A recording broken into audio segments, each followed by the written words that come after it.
새해가 밝았습니다. 한 해를 보내고 새해를 맞는 것이 당연한 일 같지만 올해는 조금 다르게 느껴집니다. 내가 여기서 이렇게 죽을 수도 있겠구나 싶은 일을 겪고 나면 오늘의 태양이 어제와 다르게 보이는 것 같은 그런 이유일 겁니다. 작년 추수감사절 연휴의 끝자락에 일리노이 주에 눈폭풍이 몰려왔습니다.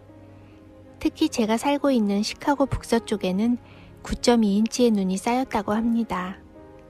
주일 아침 비가 좀 많이 오길래 아이들을 교회 앞에 내려주고 가까운 사택 앞에 주차를 했습니다. 제가 일을 가는 날엔 혹시 나중에 차를 못 뺄 수 있어서 사택 앞에는 주차를 하지 않는데 그날따라 비가 많이 내려서 아무 생각 없이 그 앞에 주차를 해버렸습니다. 예배와 친교를 마치자마자 부지런히 주차장으로 나왔는데 사택 앞에 주차되어 있던 제 차 뒤로 여러 대의 차들이 더블 파킹이 되어 있는 겁니다.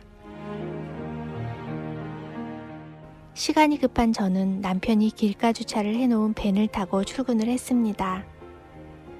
보통 주말에는 양로원에 방문객들이 많은 편입니다. 그런데 그날은 비가 눈으로 바뀌고 많은 눈이 올 것이라는 예보 때문인지 가족들의 방문도 별로 없었습니다. 밤번 근무자들은 얼마나 힘들게 출근했는지 마치 무용담처럼 이야기합니다. 곳곳에 전기가 나갔고 바람도 심하게 불어 꺾인 나무가지들이 도로 위를 덮었으니 조심해서 가라고 합니다. 남편에게서는 집에 전기가 나갔고 내일 학교는 문을 닫는다는 메시지가 와 있었습니다. 근무를 마치고 밤 12시가 넘은 시간, 밖으로 발을 내딛고 주차장으로 향하는 순간부터 두려움이 몰려왔습니다. 눈만 많이 내리는 것이 아니라 뺨을 때리듯 매섭게 몰아치는 눈폭풍에 차의 눈을 치우는 것조차 힘이 듭니다.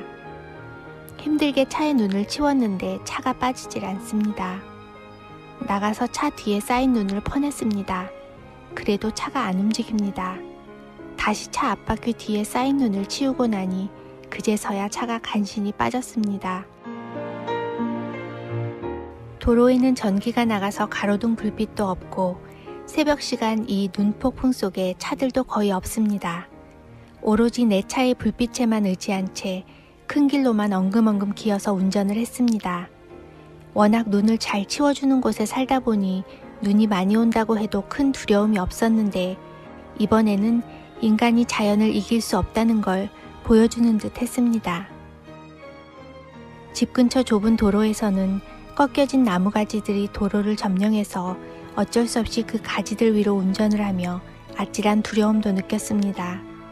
순간 나 오늘 이렇게 죽을 수도 있겠구나 라는 생각과 함께 오늘 사택 앞에 작은 차를 세워 못 빼게 하시고 큰 차를 타고 출근하게 하신 것이 하나님의 도우심이었구나 하는 생각도 들었습니다. 쌓인 눈 때문에 집 앞으로 들어갈 수가 없어서 새벽 1시가 넘은 시간에 자는 남편을 깨워서 눈을 치워야 했습니다. 이렇게 고생을 했건만 전기가 나가 춥고 깜깜한 집안에선 따뜻한 물 한 잔 끓여 먹을 수가 없습니다.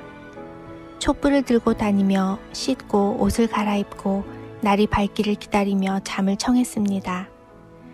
전기는 만 24시간 만에 들어왔습니다. 그 하루 동안 춥고 불편한 것은 물론이고 기약 없이 힘든 상황 속에서 신경이 날카로워져서 서로에게 짜증도 냈습니다. 빛이 없으니 어둡고 춥고 불안해서 화가 나고 전혀 행복하지 않았습니다. 빛이신 예수님이 없는 삶이 행복할 수 없는 것처럼 말입니다. 눈폭풍과 정전 속에서 빛이 얼마나 소중한지, 그리고 빛이 그냥 밝기만 하는 것이 아니라 따뜻한 온기까지 전해준다는 걸 깨달았습니다. 태양에 비하면 보잘것없지만 깜깜한 어둠 속을 비추는 촛불 하나가 얼마나 소중하고 고마운 존재였는지 모릅니다. 재난영화 한 편 찍은 것 같은 일을 겪고 맞이하는 새해, 그리고 생일이 더 감사하게 다가옵니다.